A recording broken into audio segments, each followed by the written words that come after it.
Recently, it was reported by RT Sports that Khabib's father, Abdulmanap Nurmagomedov, was hospitalized due to pneumonia. Just now, they reported that his condition has worsened and now has been transported to another hospital due to heart problems. Conor McGregor saw this news and had some kind words for the Nurmagomedov family. On his Twitter, he posted this. He went on to say, praying for the recovery of Abdulmanap Nurmagomedov, a man responsible for more world champions across multiple fighting disciplines than we even know. A true martial genius. Very saddened upon hearing this news tonight. Praying for the Nurmagomedov family at this time. Dana White reacted saying, Abdulmanap Nurmagomedov is a true martial artist who lives his life of pride, honor and respect. He instilled those same values in his son, world champion Khabib, at an early age and was always in his corner throughout his career. I know how close Khabib is with his father and I'm saddened to hear about his current state. My thoughts are with Abdulmanap and the Nurmagomedov family as he continues to fight. And Malki Kawa reacted saying, Dear at Team Khabib, our prayers are with you. My brother and I remember very well what it is like when our father fell into a coma. I pray he comes out of it and recovers fully.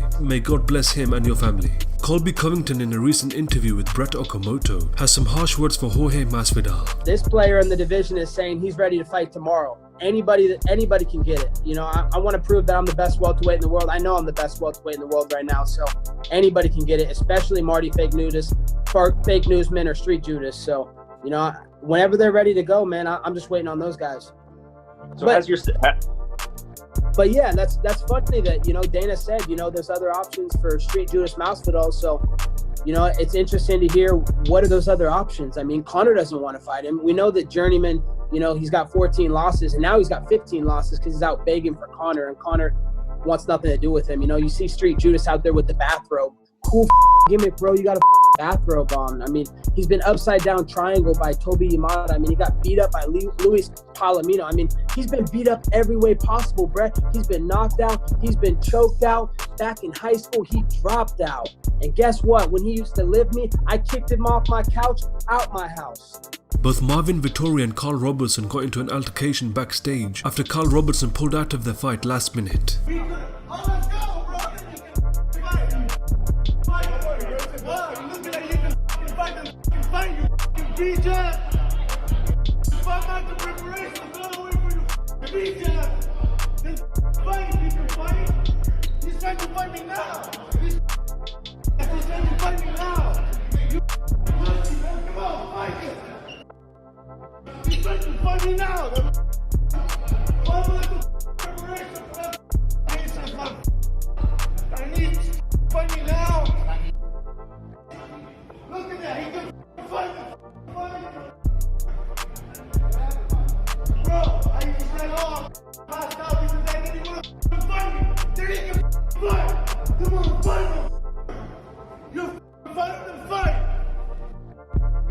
Dana White says that the UFC will spend around $150,000 on COVID-19 tests. Dan Hardy says that he believes he would catch Anthony Pettis clean and put him away if they ever fought.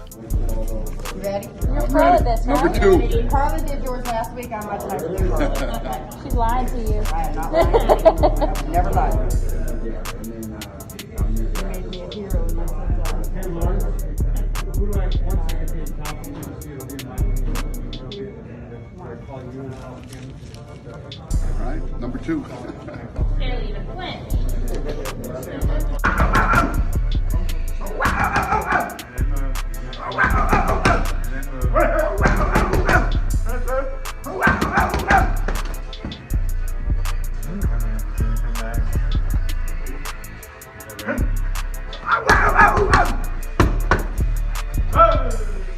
That's 20.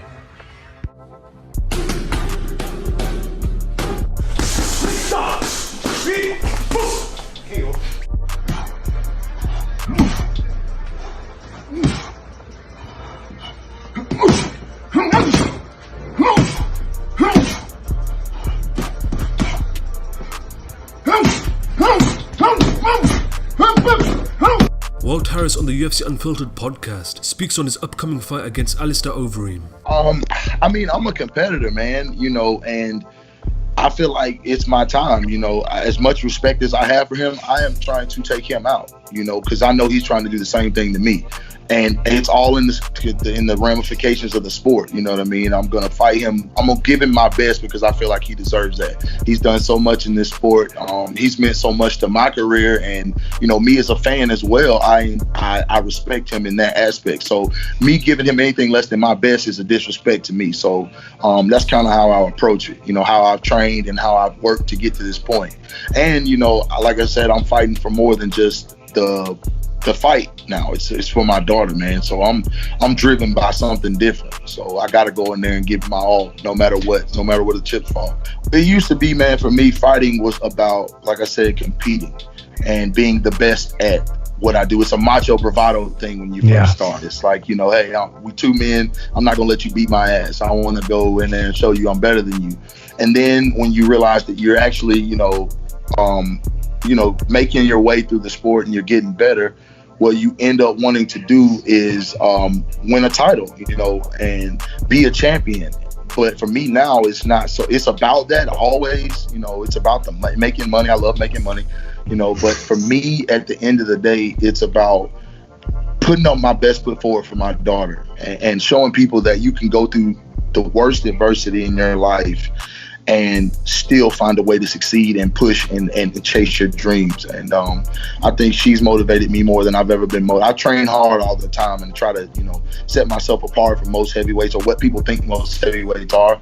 But with this, it's just giving me something extra, man. It's crazy. It's hard to explain at times. Ray Longa on the Anik and Florin podcast says that there was total disconnect with Tony Ferguson and his coaches at TFC 249. Man, you just covered a lot of different things. But yeah, first off, hats off to Trevor Whitman and Justin Gaethje. Beautiful, beautiful job. And it's great to see when guys are communicating in the corner and responding. You could see the rapport they have. And look, John, this is a fight where the corner could make a difference. You know what I mean? And I think we probably seen it more because there was no crowd, so you could, listen in on the corners. But it seemed like Ferguson just, I think what I text you is I can't believe there's no lack of urgency. Like there was, right. He was getting a beating, and I don't know, I really don't even know what to say, because you brought up a good point. I know this from being, from coaching, obviously, is that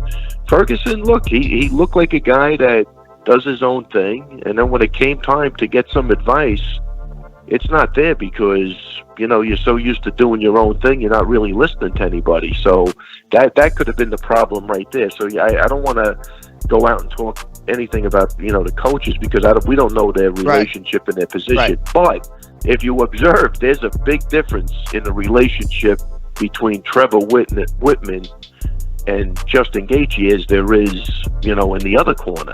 There was a total disconnect, and then there was a total connect. Right. And I honestly believe that had a lot to do with Gaethje winning that fight. And hats off to those guys, man. It's just great to see, because you could see how well they know each other, and that the communication it's calm, it's insightful. He listened, he made the adjustments, take something off your punches. This was great work, man. So hats off to those guys. And again, as a coach, man, I love to see it. And Trevor's just a nice guy. He deserves all the accolades he could get. And it was just fun to watch as a coach. And then you go to the other corner, and it's just like even no urgency with the Imanari role. I don't want to say it, just you could see there was a big difference in the corners in that fight. And Michael Bisping on the Believe in Me podcast gives his thoughts on Tony Ferguson versus Justin Gaethje. He had a good chance of being the undisputed champion.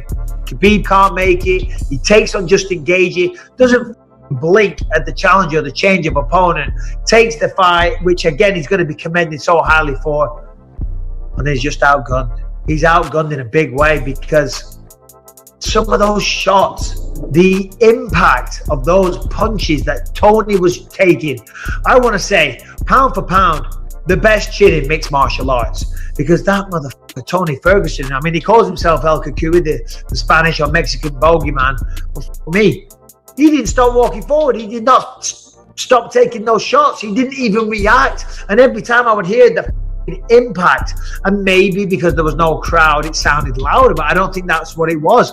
Gaethje hits hard. We've seen when Gaethje connects like that against Edson Barboza, against Donald Cerrone, against James Vick, they fall. That's it. It's over. And every one of Justin Gaethje's wins still after Saturday night are all by knockout, TKO or KO. But the fact that Tony was taking so many, I mean, the man just has the heart of a lion, and I feel that he has it.